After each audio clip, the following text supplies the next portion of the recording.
Ladies and gentlemen, following the service here, interment is going to take place in Israel. At this time, we ask everyone to please just take a moment and silence your cell phones.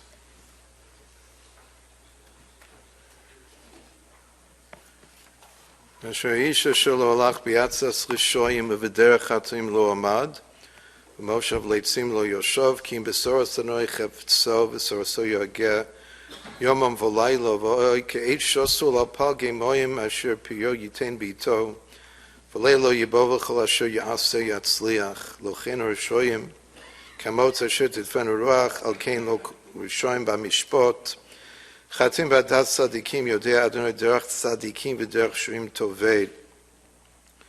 מזו לדוד אדוני רואי לא אחסור, בינוס דשא ירביצני. מי מנוחוס ינהלני נפשי ישובב ינחני. במגלי צדק למען שמו גם כי אלך בגית צמו ואסלו עירו רו כי עתו עמודי. שבתכו משענתך המו ינחמוני. תרוך לפני שולחן נגד סוררוי, תשענת ושמן ראשי כוסי רבויו, אך טוב וחסד, ירדפוני כל ימי חיי, ושבתי בבית אדוני לאורך ימים. Dear friends, we have the difficult task of saying hesped, and of course at the same time providing the proper cover that our dear friend should be on his way to Eretz Yisrael from Makom Kfura, and so time is somewhat pressing, and many people want to say Divrei Hesped. I know I spoke to Rabbi Morris, he had to leave town. He was actually pained by not being here today, but he wrote some words and asked Esther to represent him, Esther Posner, and we'll have a few of the children and the grandchildren to say Divrei Hesped as well. Esther. Thank you, Rabbi Goldberg.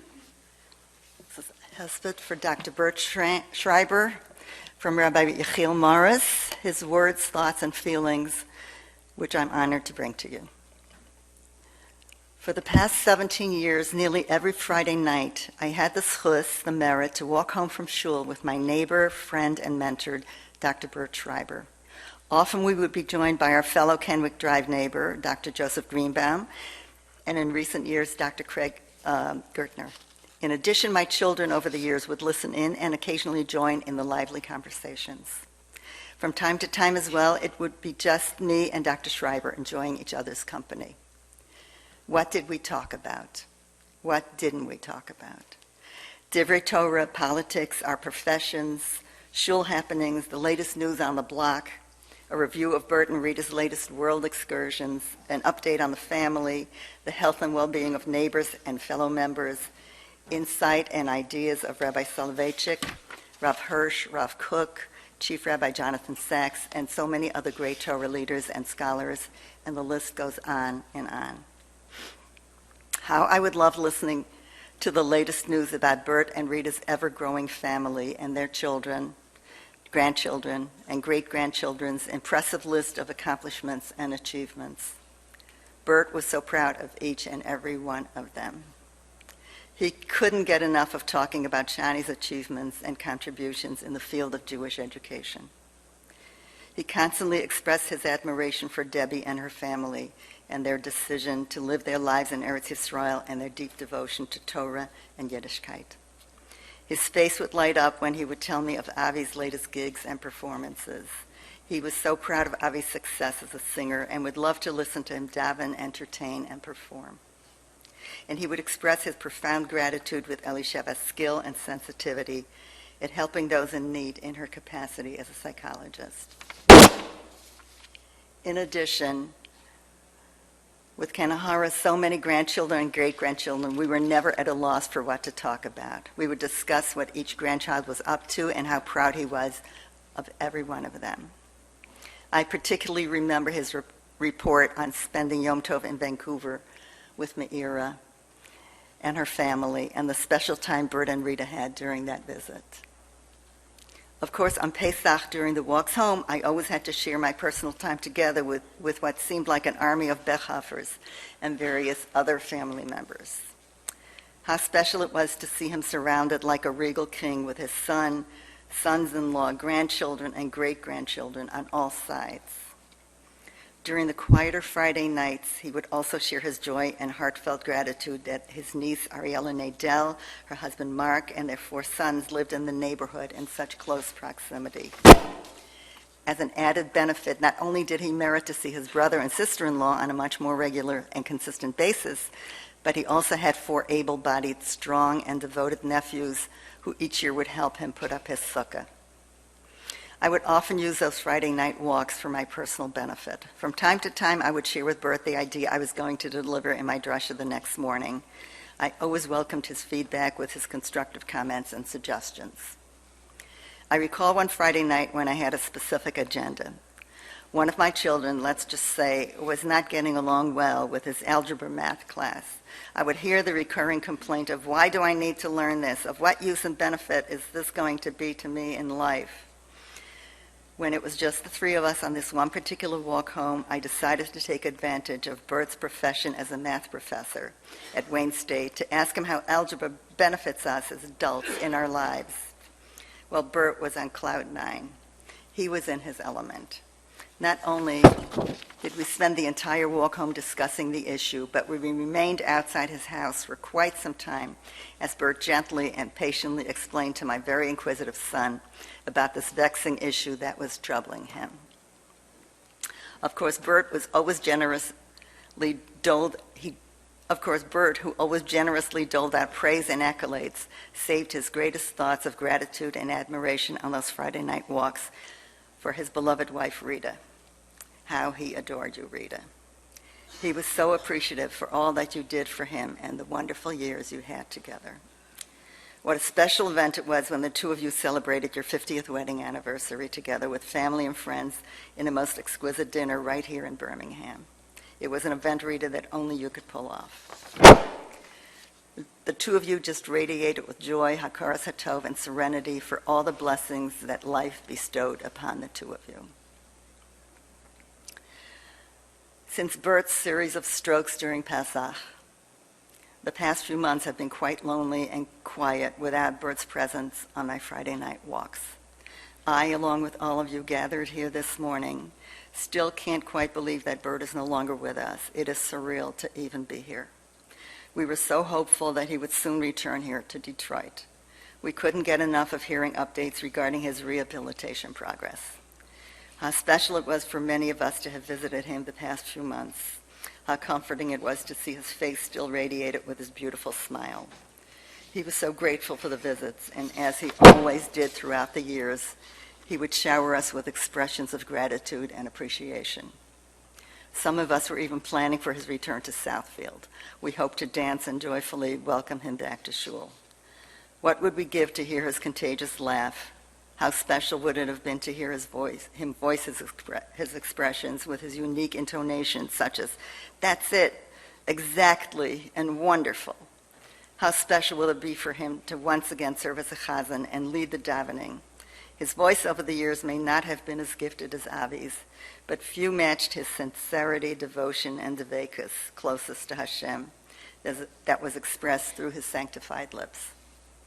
I know I express the feelings of everyone who is gathered here today, borrowing the words of Yirmiyahu and Eicha, of Yisomim Hayinu Ve'ein Av, that we are now orphans without our beloved Father. How we davened that this day would not arrive as unexpectedly that it did, but apparently HaKadosh Baruch Hu, as he demanded of Moshe in this week's Parsha V'Eschanan, has decreed, Rav lach al tosif daber alai od, but davar hazeh, do not continue to speak to me further about this matter. Hashem has made his decree, and it is we who must humbly and sorrowfully accept the decision. And yet, similar to Moshe, we can ascend the mountain and recognize the blessing that we merited to have had Dr. Bert Schreiber, Ben Zion Mendel, Ben Yitzchak Isaac in our lives. How much enriched each of our lives are for all the years to have been in Bert Schreiber's presence and showered by his goodness, wisdom, joy, guidance, and devotion. Rita Shani, Debbie, Avi, and Eli, and the entire family. Imachem anachnu b'tzara. We share your anguish and pain. You have lost such a wonderful and truly special husband, father, father-in-law. grandfather, great-grandfather, brother, brother-in-law, uncle, and great-uncle, and we have lost a dear, special mentor, colleague, and friend. We stand in solidarity with you and offer our love, comfort, and warm embrace. We will be forever grateful and fortunate to have known, benefited, learned, and interacted with Bert Schreiber, and to have been the recipients of his love, kindness, and deep devotion to his family, friends, students, community, Klal Yisrael, and HaKadosh Baruch Hu. Tehi nishmas tzrur b'tzror hachayim. May his soul be bound up in the bonds of eternal life.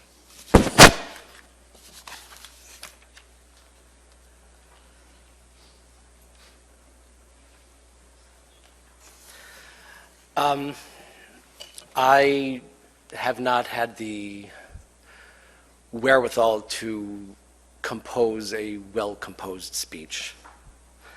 And although I know my father deserves that and will be getting that, I just have a few minutes to express.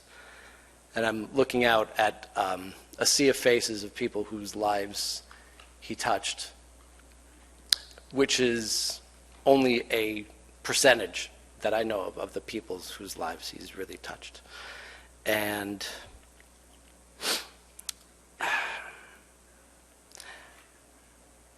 the irony of my father being, as we all know, rather small in stature and yet a great man is, I guess, an irony that we can all take to heart. And I know that Rabbi Morris, via Esther, made some references to me and my singing and my performances and all of that. And this isn't about me, but I just want to say that all the students whom I've taught for their bar mitzvahs, including my children, it's because of my father, who taught me how to lie. And the values in all of our family that we have passed down and tried to pass down throughout all of our generations come from both of our parents. And my father went to YU. He was a student of the Rav Yoshe Bar Soloveitchik. And pardon me for being at a loss for words, but I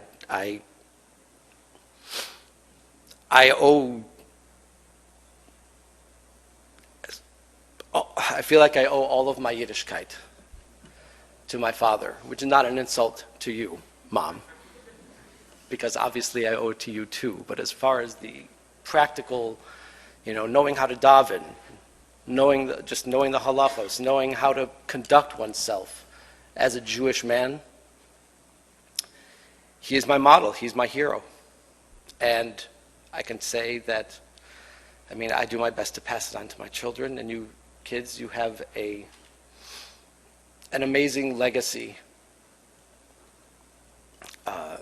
that's in your blood, and that you have the honor of being able to continue.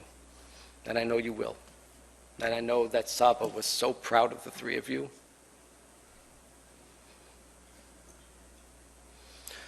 He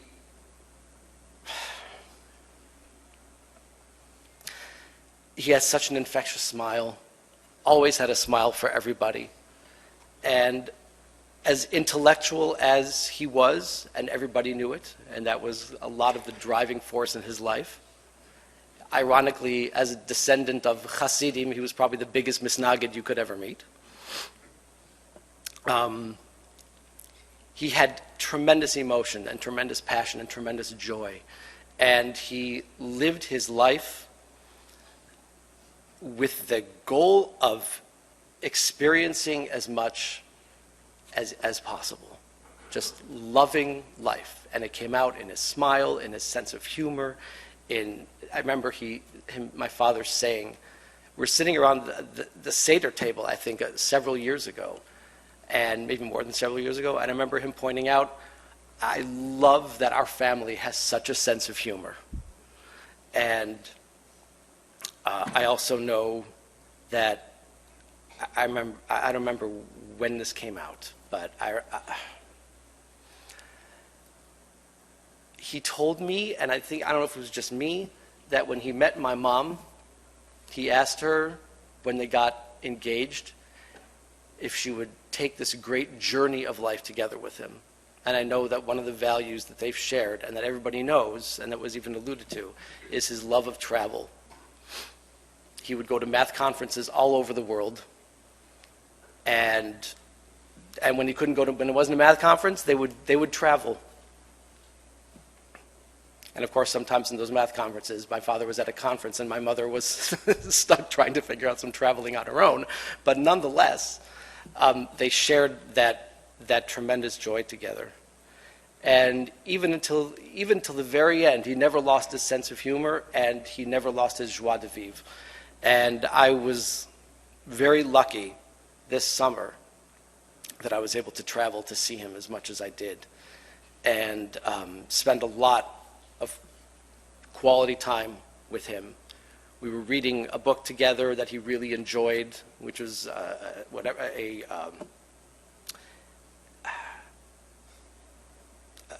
nonfiction book, about politics and stuff like that. And he was right there, and I'm sure he wished he could just have read it himself, but he wasn't able to move the pages with his hand, so I did it for him.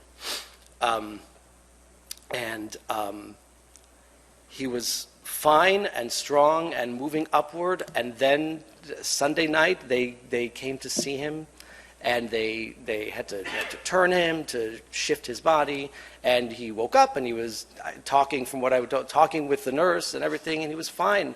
They had to leave for a half an hour, and they came back, and he was nifter. He was gone. So I want to, while I'm on that topic, I want to issue a hakaras hatov to the people in, I don't know what the organization is in West Orange, but the Bikur Cholim in West Orange,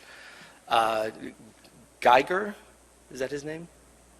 There's three men in particular, Geiger, Avi Laub, and Joe Rosazadeh, who were heroic in the efforts that they put in, making a minyan for my father every Shabbos that he was in West Orange for 3 months, which is about a 2-mile walk from their shul? Yeah, a 2-mile walk every Shabbos. And making sure someone came to him every morning between our family and someone from there to put on tefillin with him every morning. And my father was very appreciative of that, and it was very important to him to keep up as much as he could. And even on Tisha B'Av, instead of eating, he got a feeding tube. He wanted to participate in Tisha B'Av as much as he could, but obviously he had to consume food. So I just want to make sure that I include that. And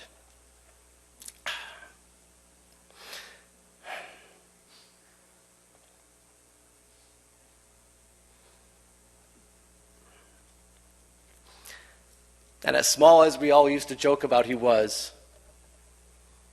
has big shoes to fill. So thank you so much for coming.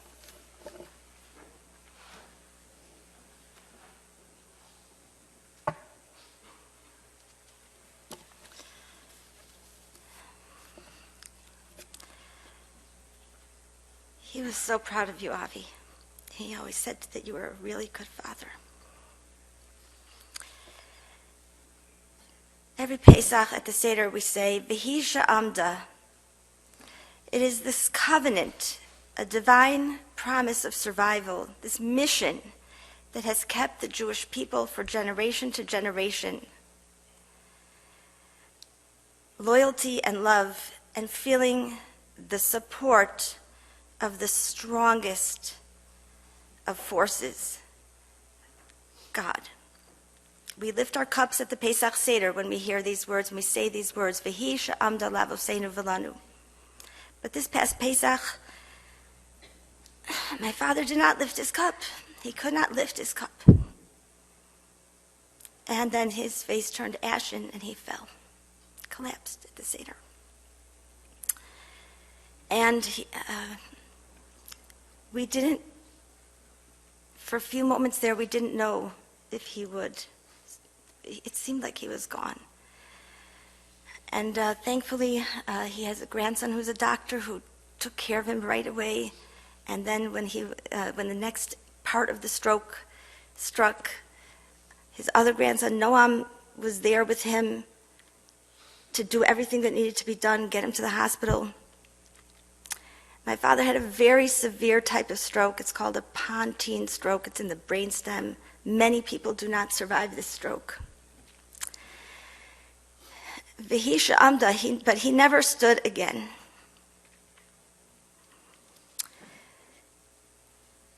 And there followed after that 4 terrifying months,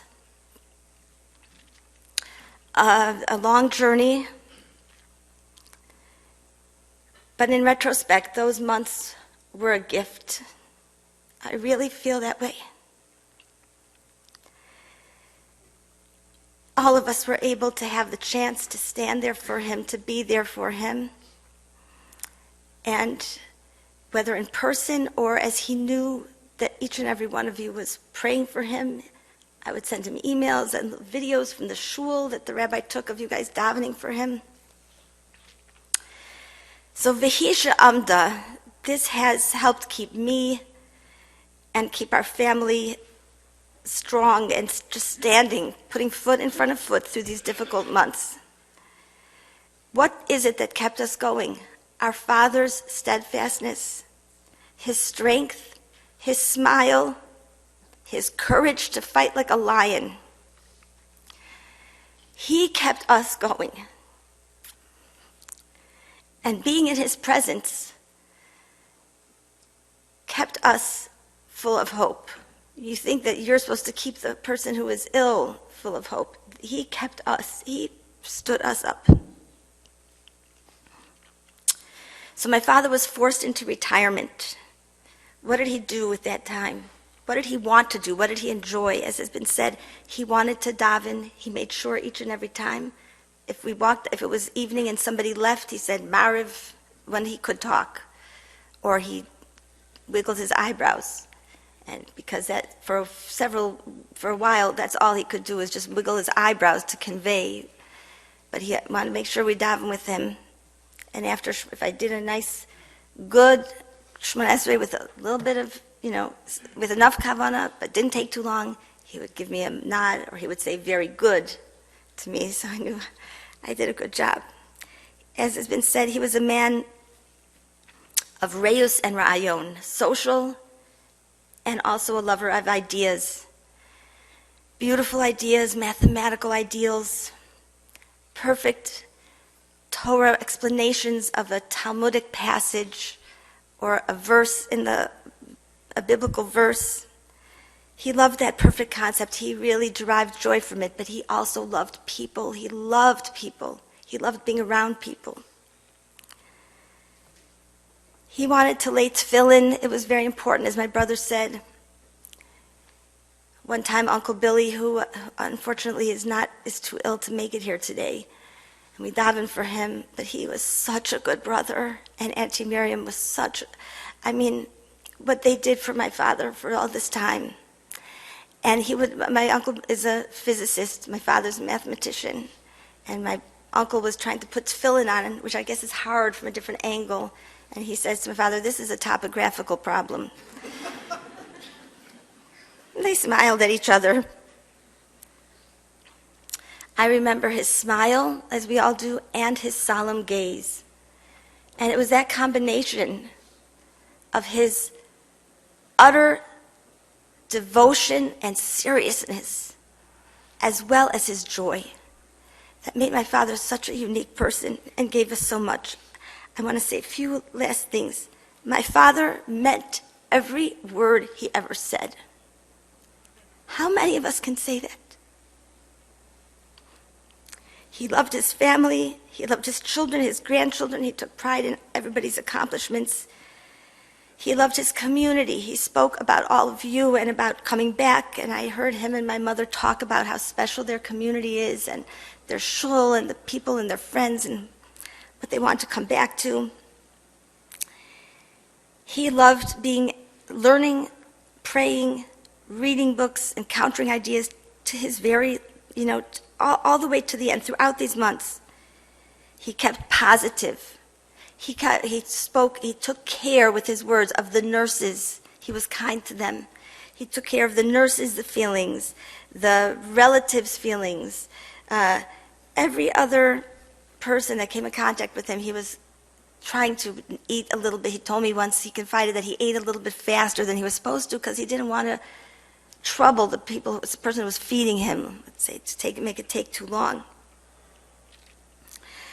HaKadosh Baruch Hu Chishev es haketz. He, the Holy One, blessed be He, planned out the time. And we know, B'yadcha itosai, God, all of our times of our life are in your hands. And He gave my father some months to do what he truly loved with his full cognitive capacities and a full heart.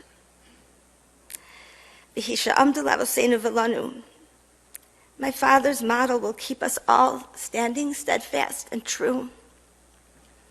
Links in that great chain and cherishing every moment of time. And I know that his spirit, his neshama, is here with us now. I want to say goodbye. And thank you, Daddy.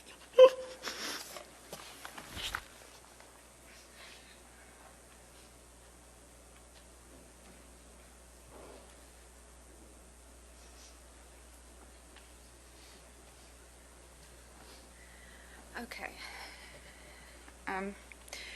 Okay. I'm very confused right now.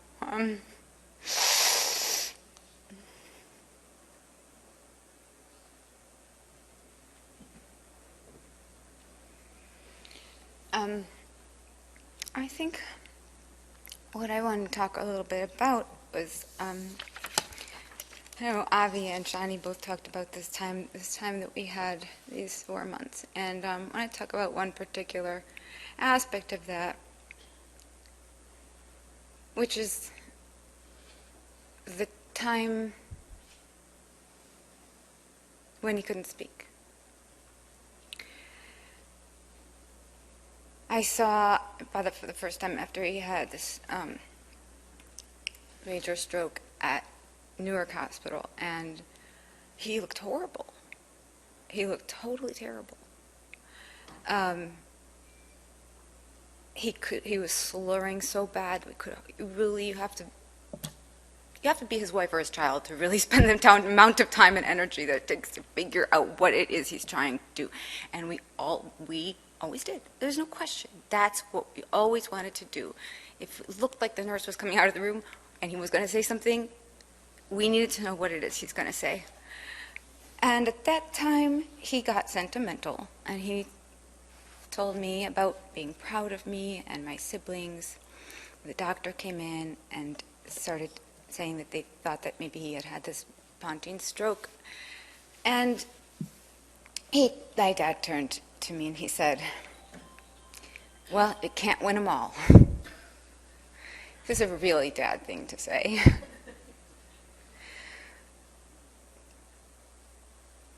Over the course of the next days, we saw him lose one thing after the other. He just kept losing more and more. He could no longer move his left side at all, then his right hand less, and then not at all, and then he couldn't cough, and he couldn't breathe, and then he couldn't swallow, and then he couldn't move at all. And I didn't know if he was going to lose the ability to even blink. And there's something called locked-in syndrome. I don't know, some of you might have read a book about it.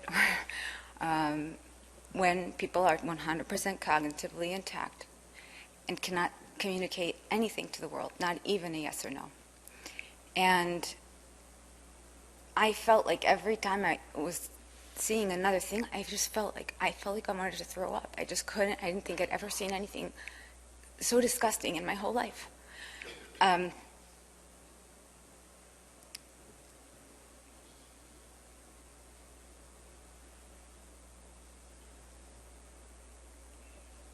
I will confess that I have found my father to be very enigmatic. I really wanted to understand more about what it is like inside of him. And I didn't, it was very hard. I wished I had some way to understand better and more, and there were ways in which I didn't. Not to say that my memories of my father aren't like all these beautiful memories, just like my siblings and my mom and Debbie, but this wasn't part of my relationship with him. At the hospital, when he stopped being able to talk, we were with him around the clock, 24 hours a day, day and night, day and night, day and night. Shabbat, whoever was there for Shabbat, the whole Shabbat. And, if you can imagine what it's like to be in a room with someone who can't say anything and you're there for hours. He can't entertain himself. He can't press a button to say, the nurse has to come. He cannot do anything but lie there. You cannot leave him in that position because you can't and you don't want to. And you're there, and so we talk to him. And what do you talk about? You talk about, after a certain number of hours, you talk about everything. Everything. I never spoke to my father that way. I never spoke to my father for that long. And I told him so much about what's happening in my heart, about my kids, about what I think about the political situation that I read about that day, about what just all day, right, for all day. Sometimes from 8:30 in the morning to 11:30 at night on Shabbat, talking to him, and he cannot respond. I felt like I developed a totally new relationship with a new person. And I wanted to be able to respond to what he must have been thinking, but I didn't know. All I could do is try to imagine my way into his mind and respond to that, and try to guess and respond to that. And there's a way in which it feels really like a violence, but that's what you get. You don't win them all. And at the same time, it was a profound experience. And we spent all day and all night thinking about what might be happening inside of him. And we don't know what was happening inside of him, but our lives, these last 4 months, I'll tell you, our lives, my mom, Debbie, Shani, Avi, Auntie Miriam, Uncle Billy, our children, our parents, grandchildren, and people from the community. This is what is happening in life, just totally eclipsed everything else. We are spending all of this time concentrating on imagining our way into my father as well as we can. After he did start to be able to speak, which was not expected, I thought, my goodness, I've got to do this again. I got to figure out who this guy is, right? And develop this other whole relationship with this other whole person. What's that going to be like? And how do we integrate these different experiences of him, profoundly different experiences of him? We didn't get enough time to do that with him. So that's some of the work that is ongoing for us now, for me now, to integrate these different experiences and make something new and more broad. This has felt like an incredibly unlucky year. Strangely, bizarrely unlucky. But at times, it felt like things got lucky. Why is my dad doing these things that the doctor said he's never going to do again? Wow, this is really good. And then something bad happens, and then something good happens, and something bad happens. Well, you can't win them all, and this was not a win. It did not. I don't know why. This was completely befuddled about this. It's just completely confusing. And what's happened with my family is incredible. Incredible. I can't even put it into words how we've been together. Debbie, I haven't spent so much time with you. I've been living, just with my extended family, going through something that felt like we're in a bubble in a different world, unworld. It just felt out of this world. And we now understand that with each other. And in a way, I don't exactly know how to explain this, but it also feels lucky. Not just to have the extra time with him, but something happened, really changed us. I really think changed us in ineffable ways. I think that part of my dad's legacy is that with Mom, he and she managed to create a family who, when it turns out that something like this happens, we are there, and we were there. And I am so amazed with all of my family. I mean, God bless you, you're just, it's amazing. It's amazing. And whatever happened to us during this period of time, all of us, I believe that this does get passed on through the generations. There's a personal change and a cultural change, and it trickles down. I can't say what that is, but I know it's powerful, and I feel this is part of his legacy too.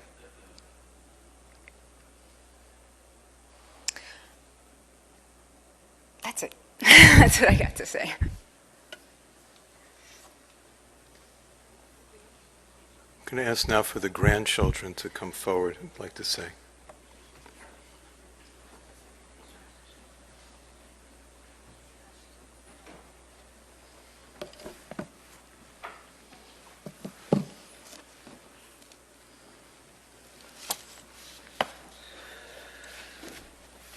Parsha starts off V'eschanan el Hashem. Moshe davens to Hashem that he should allow him to go into the land of Eretz Yisrael. Rashi explains V'eschanan ein chinun el lashon matnas chinam. The achen is a free gift, and Rashi explains that even though tzaddikim, even though they have the ability to ask Hashem to do things for them because of their own zechusim, but ma'aseh atovim, they don't ask on that behalf. Rather, they ask for a matnas chinam. They ask for something for free, and that's what that Moshe was asking Hashem as such. The Kli Yakar asks a question on Rashi. He says Rashi is extremely hard to understand. Many times in Chazal we see the concept that that as much as a person can do, in Nishmas, we say if everything was amazing, we still would not be able to thank you, Hashem. So many times in Tehillim we see this concept that a person doesn't have any sort of ability to ask Hashem for something on his own behalf. So the Kli Yakar explains that the concept over here that Moshe could have asked for is not for his past actions, but rather for his future actions. By Moshe going to Eretz Yisrael, he would have been able to keep all the mitzvos hatulis ba'aretz.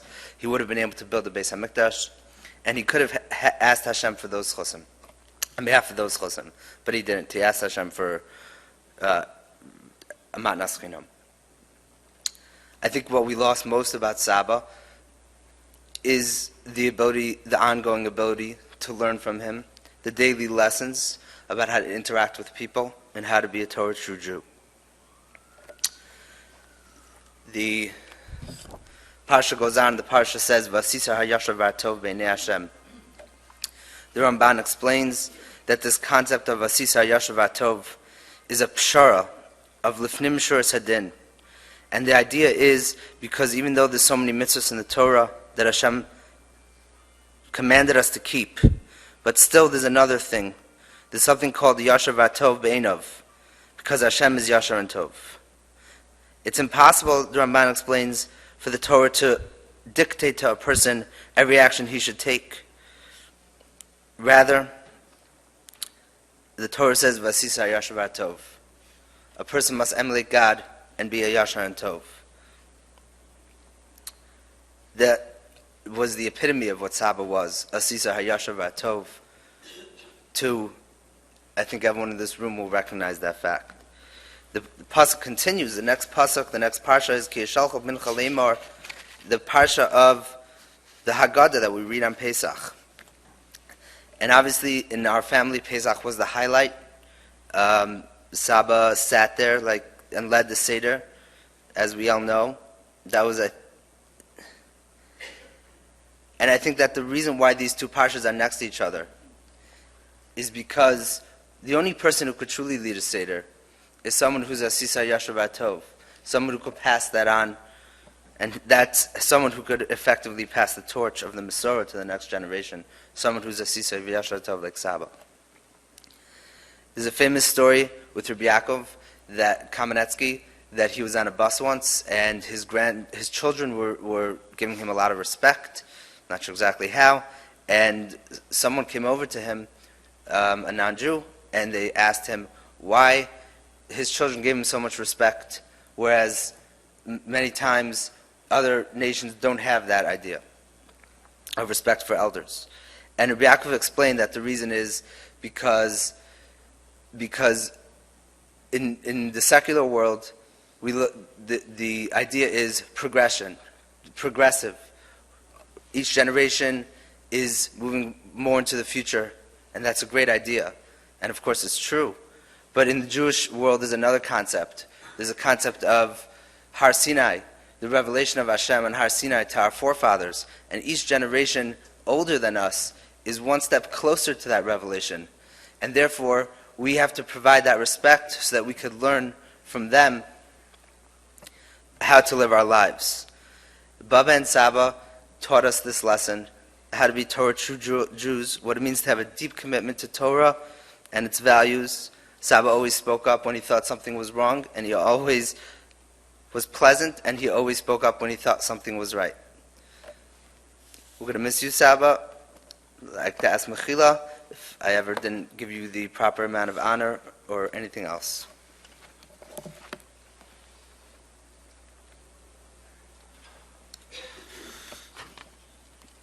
I still can't imagine life without our beloved grandfather. It's impossible to mention in such a narrow time window everything he meant to us. His outstanding qualities and virtues coalesced in an inimitable way that served as a real standard for us. The painting or sculpture is more than the sum of its parts, and Saba's intellect, his unwavering religious devotion, his humor and wit, his kindness, generosity, his endless curiosity about every aspect of the universe you could think of, and his love formed together a grandfather and a patriarch who can never be replaced. What's imprinted in my mind more deeply than anything else is my grandfather's role as the leader, the head, during the major Chagim. They brought out his perennial cheerfulness and finally developed commitment to Judaism, and these were consistently contagious year after year after year. And echoing what my aunt said about the last few months, I've never seen anything like what our family, what Saba meant to our family with around-the-clock rotations and on the WhatsApp chat, making sure that someone was there pretty much at all times. And I'm most grateful for the chances I had to daven with him and for him while he was in that state. And of course, we all wish we'd had more time with him. But Saba, you are, and always will be an inspiration to us for having lived a fuller life than most can imagine. And you will forever remain so deeply loved in our memories and hearts.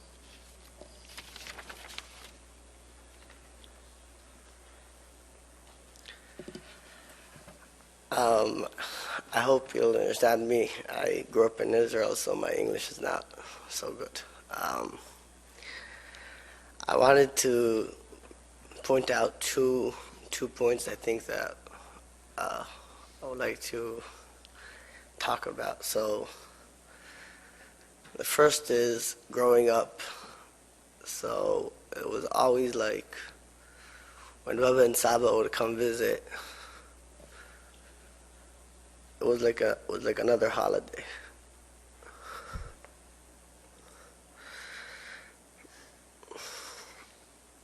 We always just were waiting, we would count the days till it would come.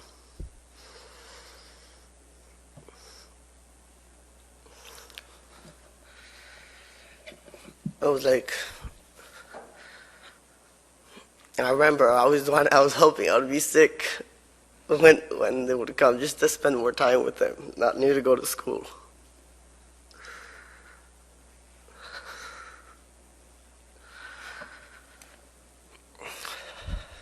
Saba, the amount of love he had for everyone, I can't believe I'm talking about it in the past.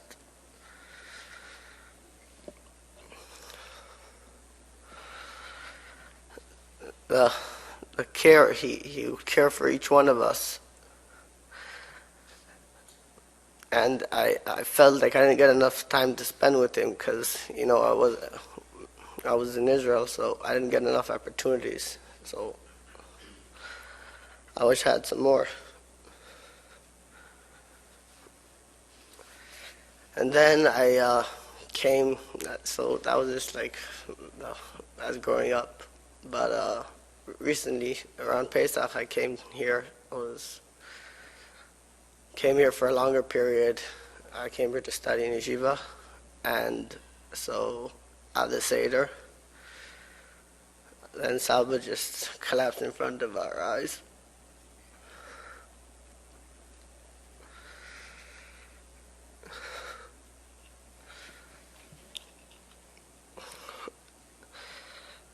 And then, luckily, we had a few more months with Saba, which was amazing because I could learn so much more about him. It was the strength he had going through this whole period. It was, if you can imagine, he was literally locked inside his body, knowing everything going around him. It was so depressing, and he didn't give up. He fought.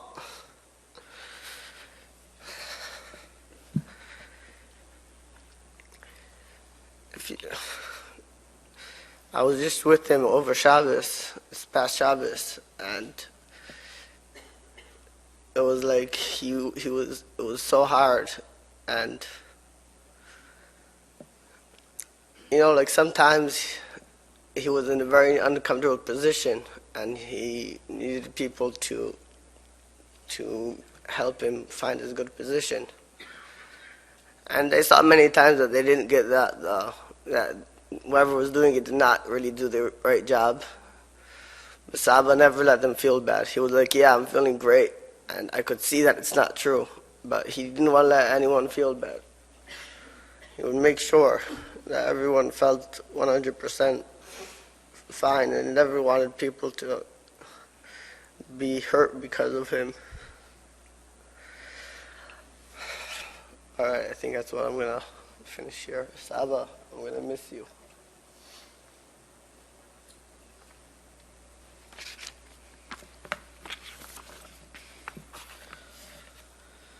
When I found out yesterday morning that Saba died, I wasn't sure if I should go to my cross-country practice. I decided after some thought to go in an attempt to sort out my feelings. And I noticed one thing. When I ran by myself, I couldn't stop thinking of Saba, and I was overcome with emotion. When I ran with other people, the pain was still there, but it seemed almost manageable. I felt like I could deal with it. It never went away, but having other people just being there and being supportive made a world of difference. In the wake of this incredible loss, our whole family has come together, as well as our dear friends, and we've become one cohesive unit, mourning the great man that Saba was, but also remembering how much that great man meant to each and every one of us. It's through this coming together that I realized the two sides of mourning. One side is that of collective mourning. We gather for the funeral, we sit Shiva together, we give each other condolences and unite to give each other strength. Individual mourning is far more difficult to deal with because we alone remember what that person meant to us personally. For me, one thing stands out, among others: math. Everyone here knows that Saba was a math professor at Wayne State, and he had an unparalleled passion for the subject. Having taught there practically his whole adult life, math was an integral, pun not intended, part of Saba's life, and it showed in many ways. He helped me out with basic statistics when I struggled with in Algebra 2. He taught my dad, who taught me and my siblings, a number trick when we were kids that I found out later was a college-level number theory concept. Saba made math special for me. What makes his passing even more painful is that he didn't live to see me following in his footsteps and becoming a math teacher. Despite that, in my realization of the career path I intend to take, I discovered something when browsing the Wayne State website. I was scrolling through the different math professors there out of curiosity when I stumbled across Saba's page. I clicked on it and his contact info popped up along with the classes he taught and the papers he'd written. I looked through some of his papers and I was astonished. I, of course, knew he was a really smart person, but I knew him mostly as my grandfather. I didn't know him in the context of his incredible academic brilliance. Seeing the depth to which he'd researched topics like harmonic analysis completely changed my view of Saba from not just a math teacher to a lover of math. It was not just something he taught, it was something he lived, and in sharing that gift with others, he helped to light that spark in me. That's one of the most important things I've learned from Saba. It's not just about what you love, it's about sharing that love with others. As I stand here, surrounded by family and friends, I certainly feel great sadness for the great man that we've lost. But more than anything, I feel happy and grateful for the great man that shared his love with us.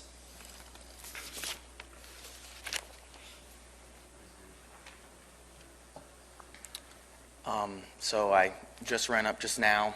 I wasn't sure if there was anything more I could say that wasn't said by all of my friends already, my family already, and but I felt like I did have something to say. My family is, and who I am, is so defined by who my grandfather was. Everything, the way that he lived taught me in ways that I can consciously talk about now, in ways that I can't. It taught me how to live, but it informed what my family is. It informed how I interact with the people that I care about. My grandfather taught me what family is. He taught me what to value.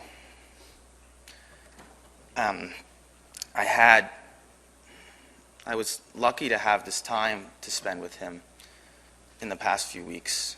And I was lucky to have times where I could sit one-on-one and, like my mother said, talk with him more than I'd ever talked before.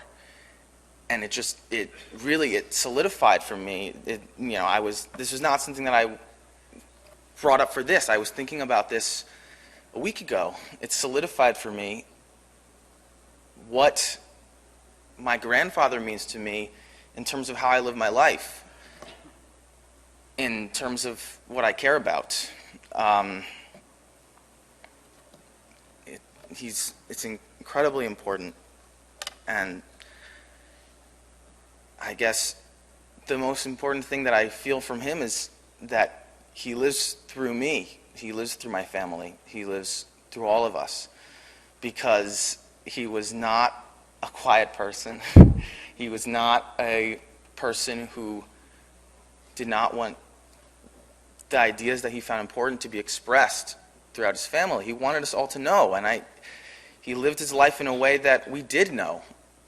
We did know the values that he had, and I feel that connection with him, because just by just in the way that I conduct myself, it comes from him. The way that I care about other people, the way that I care about intelligence, the way that I care about my family.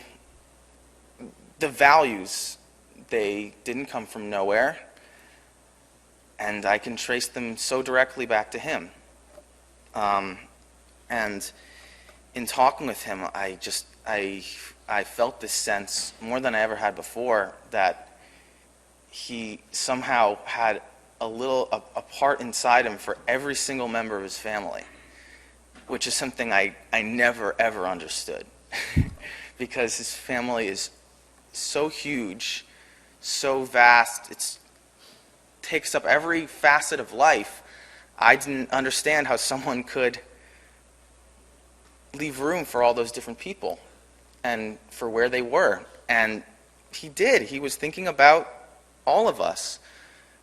That's a value that I want to take from him, that I've tried to take from him, and I hope that everyone in my family has taken from him. So yeah, I think the important thing to remember is he is, what he wanted the most was to let all these parts, the things that he cared about, travel to not just his family, but to all the people he touched, all the people that he was around. That's something that we should all strive for, to the things that we care about, to know what we care about, and to be able to say, that is the thing that I want people to know about me. When they leave, when they've talked to me, and when I've gone away, they will know what I stand for. And I know what my grandfather stood for. I know what Saba stood for. And that is the greatest gift I could have ever asked for. From the Kohen room, we'll have a very brief few words from Mark Nadell.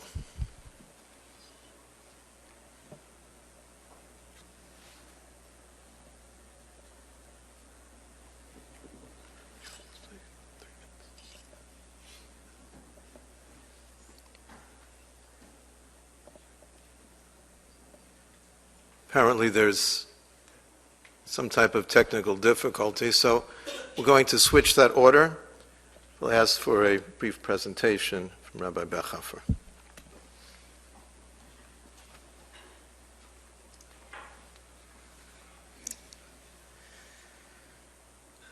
When somebody passes away young, the statement which Chazal use is Uva Shemesh Batzarayim, the sun set in midday.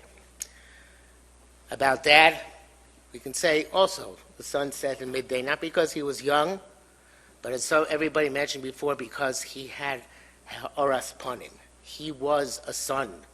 My face, which I remember, as you all remember right now in your minds, is that great big smile.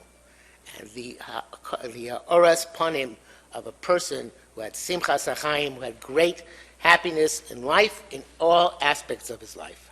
But what everybody's spoken about, the values which Saba represented, which Dad represented. What are those values? They're told to us by Micha HaNavi.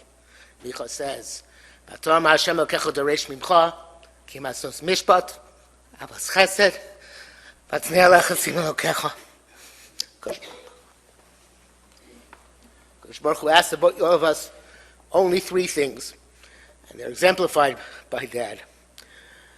Asos mishpat, Dad had a tremendous sense of what is just, what is correct, what is proper, and he made that known to people. He made it known to us, and he made it known to all of you. He was a true paragon of mishpat. Chesed, everybody knows with what kindness to the family, beyond the family, to every meshulach who came to his door, Dad represented. Avas chesed, not just chesed, but love of chesed. That was that. But above all, hatznei aleches im Elokecha.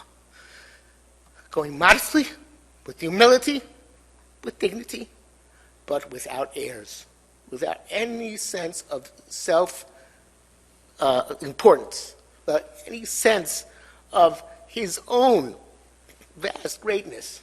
Complete dedication with Hatznea Leches Im Elokecha, going with our Kodesh Baruch Hu with utter modesty and humility. These are the values which Micha Novi tells us are the values of every Jew, and these are the values which Dad, Saba represented to all of us. The Gemara in Makos, where it talks about this, these values, it says, Micha came and gave us those three great values. Chabakuk came and put them into one aspect, one midah. But tzaddik be'emunaso yichyeh. A tzaddik with his emunah lives. Emunah underlies everything which Saba did. Saba was a profound thinker. Saba was a great man. Saba was completely devoted to his emunah in HaKadosh Baruch Hu, and his emunah in his philosophy, and his emunah in doing what was right in this world. It is a fitting that Saba passed away during the week of Ki chochmaschem uvinaschem le'enei ha'amim, because Saba exuded chochma ubina, but particularly Chazal say that the chochma ubina referred to in the pasuk is soda ibur. It's mathematics, the knowledge of math. And our special knowledge is Am Yisrael of mathematics, and for most people we can't see how those things blend together. I utterly no understanding mathematics. But Saba represented to us some blend of Kodesh and Chol, of Torah and Mada, as he would have wanted said about himself, of the totality of the gestalt of the human experience, and all undergirded by that emunah expressed in emunah. Tzaddik be'emunaso yichyeh. We can be, I'm sorry, Dad, I'm going to be a bit Hasidish here. I know you don't always like that. But tzaddik be'emunaso yichayeh. The tzaddik with his emunah gives life to us. The siblings, mom, the siblings are incredible people.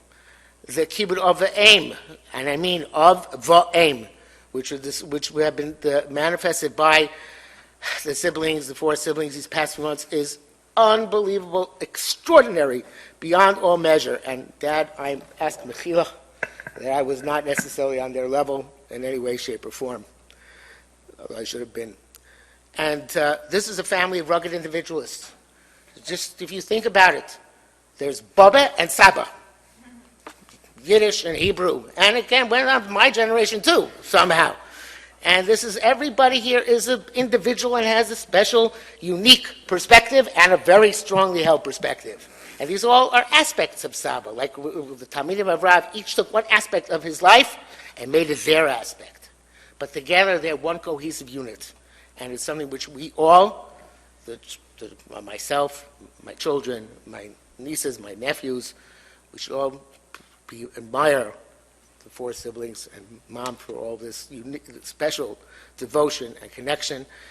And we should all be zeicher to take those three values of Saba, those three values which Hashem wants us to take from him. We should have in his emunah, we should find our chiyus. Baruch Hashem Elokim Dima Me'al Kol Panim V'nomar Amen. Going to apologize to Mark that unfortunately we've run out of time.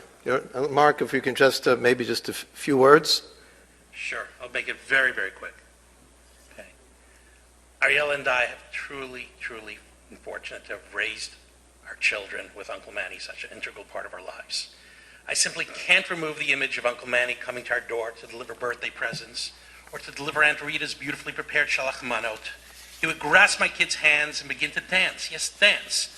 These were moments that required celebration, and celebration required dancing. Uncle Manny to us really did dance through life, not just on Simchat Torah and weddings, but even in the physical movements of his annual sukkah build with my boys. It was a kind of a choreographed dance. All of our picture albums from our family smachot are filled with many Uncle Manny sightings. Many show Uncle Manny immersed in taking in the special moment, or show Uncle Manny positioning himself with his camera, ready to take that perfect picture. But inevitably, every album featured a classic picture of Uncle Manny dancing the kazatska with his boundless energy. My boys and I have always been amazed by Uncle Manny's intellectual curiosity and interest in just about everything. We reflected on discussions we had with Uncle Manny about classical music, world history, travel, Tanakh, Nusach, Dikduk, science, math, politics, even family lore. He seemingly knew virtually everything, and if he didn't know something, he was always so excited to learn something new. Most indelibly, my family has been impacted by Uncle Manny's ability to live b'simcha. Uncle Manny knew how to live in the moment, and he took great satisfaction in helping to bring simcha to others. Shammai famously states in Pirkei Avot, "Hevi mekabel et kol adam b'sever panim yafot." One should receive everyone with a pleasant countenance. In a later Mishnah, Rabbi Yishmael puts forward an alternative formulation. He states, "Hevi mekabel et kol adam b'simcha." Be like Uncle Manny and receive everyone with true simcha. The Rambam writes that adhering to Rabbi Yishmael's formulation, Ze Yoter, it is a higher level. That is, it's a higher level to receive everyone with truly genuine simcha than with just an outward smile. Uncle Manny truly embodied this message by living his life with a genuine simchat chayim and always greeting everyone b'simcha. Uncle Manny, Ariel and I want to thank you from our heart for the love you gave to us, for the love you gave to our children. You taught us to dance with joy in all the big and little moments that life blessed us with. You taught us to acquire knowledge with exuberance and curiosity. And most importantly, you taught us how to live a life with a truly genuine simchat chayim. We will miss you dearly. So I have the honor of taking us into overtime. So I'm going to say just one thing. I've been present, experiencing a truly astonishing family for a number of years, but for the last 4 months, at first I was suspicious, like, this can't be possible. You can't possibly be devoting this much time and energy and focus day and night. It just can't be. And I came to believe it. It really was. And what a family you've built. What a family you've built. It's really, I come from a much smaller family, and it's been an honor and just an amazing experience to be a part of it and to see it and to learn what it can really be. So thank you. Before I call up Joey Selesny to say the Kermole, I will just share with you 30 seconds, because unfortunately there's no time, and Bert, I ask your mechila, but I had the privilege of visiting you at the New York Presbyterian. When I held your hand to lift up your arm to put on the tefillin shel yad, I couldn't help thinking of the hundreds of times that you grabbed my hand. I was dancing at a chasna or at a bar mitzvah or something. He said, "Come on, Rabbi, let's do it again." You were always the life of the party, but a life of a family that is so, so beautiful. I mentioned to you, as you were able to express for yourself, and I made the brachas with you, the tefillin of the heart and the tefillin of the head. Normally it's the brain that tells the arm and the heart what to do. So for you, it's your heart now that will motivate the brain to grow and to heal. But ultimately, it's that heart that continues to beat inside of the fabric of a family that is so extraordinary and so beautiful. And as a Rav, I can tell you, you didn't want to go to a shir unprepared with Bert Schreiber sitting there,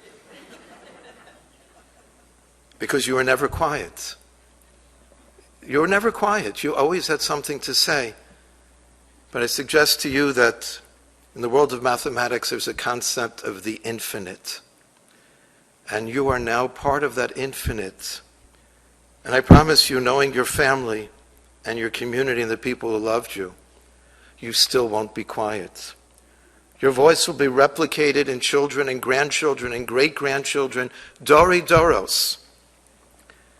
And you'll continue to hold our hands as we dance around in circles, an infinite circle of life, of light, and of incredible beauty. Joey.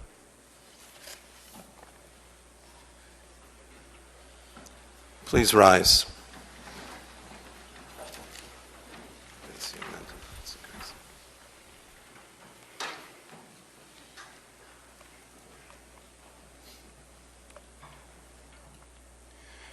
El Malay Rachamim, Shochein Bamrumim. Hamitzei Menucha Nachon al Kanfei Ashchina,